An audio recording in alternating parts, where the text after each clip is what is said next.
Welcome to the Deep Dive. Today we're tackling something pretty fundamental. It's that age-old tension, really, between our stuff, our resources, and, well, where our loyalty really lies. And we've got a stack of sources, scriptural readings, some reflections that really force us to look at this. Yeah, they don't pull any punches.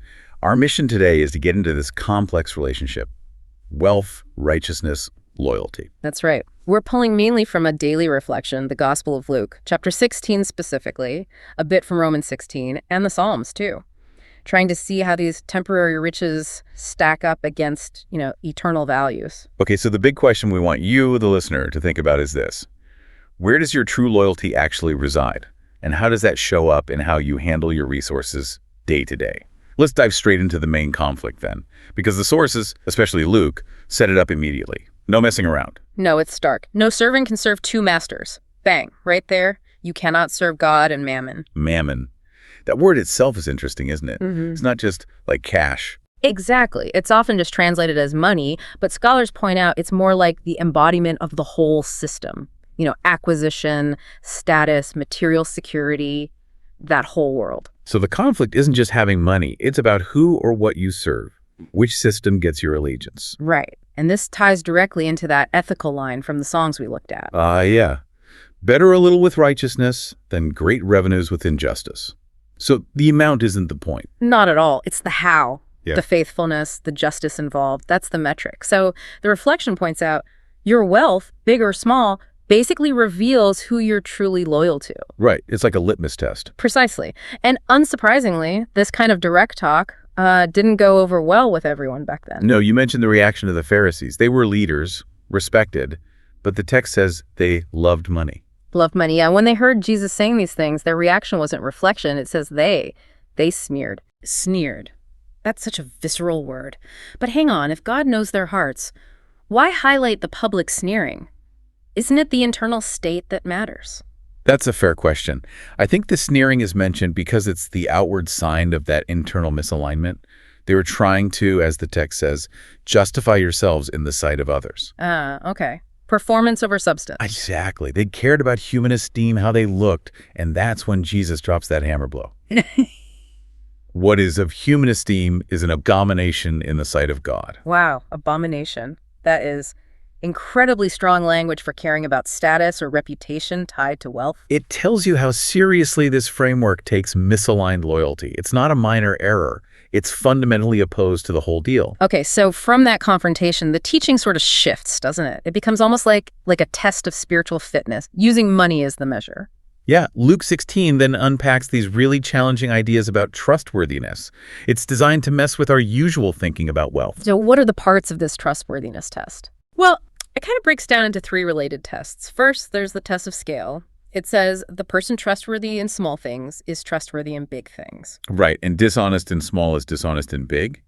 So integrity isn't relative to the amount. Exactly. Your character is your character, whether it's $10 or 10 million.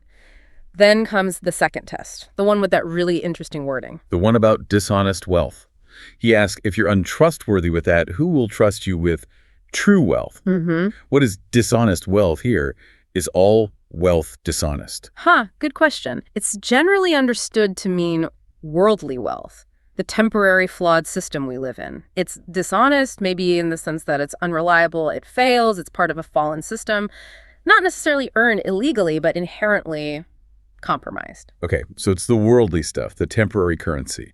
And true wealth is? That's the contrast. True wealth is the eternal spiritual stuff, the things that last. So the point is, you get tested on how you handled the flawed temporary system first. Past that, then you're ready for the real deal. Okay, that makes sense. And the third test? The test of ownership. If you are untrustworthy with what belongs to another, it asks, who will give you what is yours? Whoa. Okay, what belongs to another? Does that imply that all this worldly wealth isn't actually ours? Even the money I earned?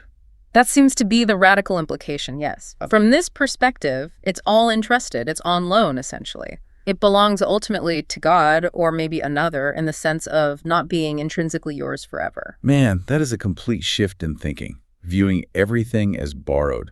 Not mine, but managed by me. It changes everything, doesn't it? Every financial choice becomes about stewardship, about proving faithfulness with something temporary. Which links back perfectly to the reflection we read. Earthly riches are the training wheels.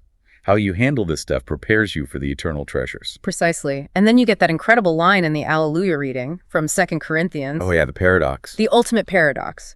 Jesus Christ became poor although he was rich, so that by his poverty you might become rich. So the model is ultimate detachment, Mhm. giving up everything to create true wealth for others. That's the pinnacle example, yeah. It ties wealth, poverty, and generosity right into the core of the faith. So practically speaking, it's not just don't be greedy, it's more active. Use what you have this dishonest wealth to, as the sources say, bless others and advance God's work. Right. You actually transform worldly goods into instruments of grace through faithful use. Which brings the question right back to you listening now. What's one concrete thing you can do today, an act of generosity or maybe detachment that shows where your loyalty truly is? Okay, so Luke gives us these high-stakes, almost abstract principles, but then we flip over to Romans 16, and it feels like we're looking at, I don't know, the church directory or something. It gets very specific, very real world. Yes, and that's so important. It shows these principles weren't just pie-in-the-sky ideas. Paul, in Romans, takes a lot of space to greet specific people, acknowledging how they lived out this faithfulness and the messy reality of community life, including their finances and resources. Let's look at some of them. Prisca and Aquila get a big shout-out. Co-workers, yes, but they also risk their necks for Paul. Right. And crucially for our topic, where did the church meet? At their house. Which sounds cozy, but that's a major commitment of a primary asset, right? That's using their wealth, their home for the community, a tangible deployment of resources. Definitely. It's putting their money or their property where their mouth is. Then you have others mentioned like Junia and Andronicus. Relatives, fellow prisoners. Their wealth was shared suffering, deep commitment shown through hardship, not just money. Exactly. And Mary noted, just for having worked hard for you, it values labor, contribution, not just financial status. But the one that really leaps out, given our focus on wealth and integrity, has got to be Erastus. Oh, absolutely. Erastus is fascinating. The text casually mentions his job title, the city treasurer. The city treasurer, I mean, that's the CFO of Corinth, basically. Handling public money, budgets, a position absolutely swimming in mammon, you could say. Precisely. And yet here he is, named as part of this community, presumably living by these same radical ethical standards about God over mammon. It shows it's possible, even in high finance, high responsibility roles. It counters the idea that you have to, drop out of society to be faithful in this way. Right. Then you've got Gaius mentioned too. Yeah, postemi into the whole church. Again, using resources, hospitality, maybe his home, his provisions for the collective good. And Epaenetus, called the first fruits in Asia for Christ, someone whose early, strong commitment kind of set the standard. It's like a mosaic of faithfulness shown in different ways, using different kinds of resources. And Paul, or rather Tertius, who is actually writing the letter down for Paul, wraps it up by saying this whole way of life, the gospel, including these ethics about wealth, was a mystery. Kept secret for long ages, but now manifested. Made known to all nations to bring about the obedience of faith. So managing resources faithfully isn't just a nice extra, it's part of the core revelation calling for obedience. It's integral to the faith journey itself. Wow. Okay, let's try and synthesize this. We've gone from Luke's stark warnings about two masters to Paul's list of real people juggling faith and resources. What's the sharpest takeaway for someone trying to navigate, today's complex financial world? I think it boils down to this. True richness isn't measured by your portfolio, but by who or what owns your heart.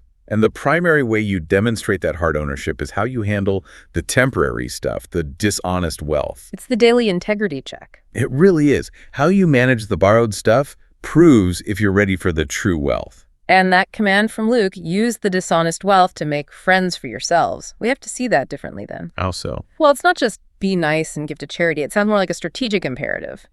Use these temporary assets in a way that builds eternal relationships so that when it fails, and it will fail, you will be welcomed into eternal dwellings. That's a powerful way to put it.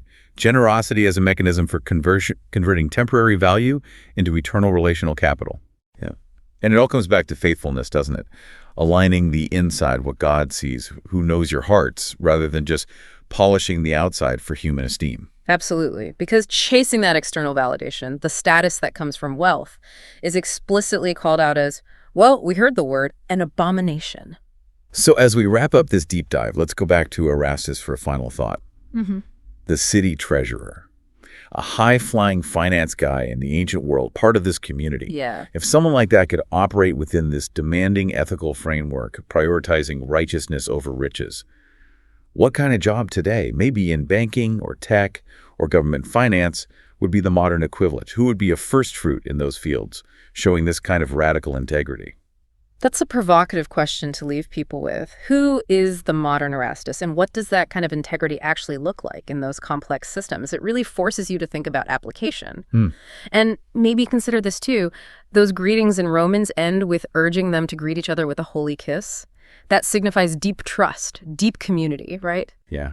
Real intimacy and mutual reliance. To maintain that level of bond, especially when dealing with tricky issues like wealth and status within the group, required an extraordinary level of shared commitment and transparency. It raises the stakes on personal integrity quite a bit, doesn't it? Being worthy of that trust. Definitely something to think about as you handle your own resources, large or small, this week. Thanks for joining us for this deep dive into loyalty, wealth, and faithfulness. We'll explore more sources soon. See you next time.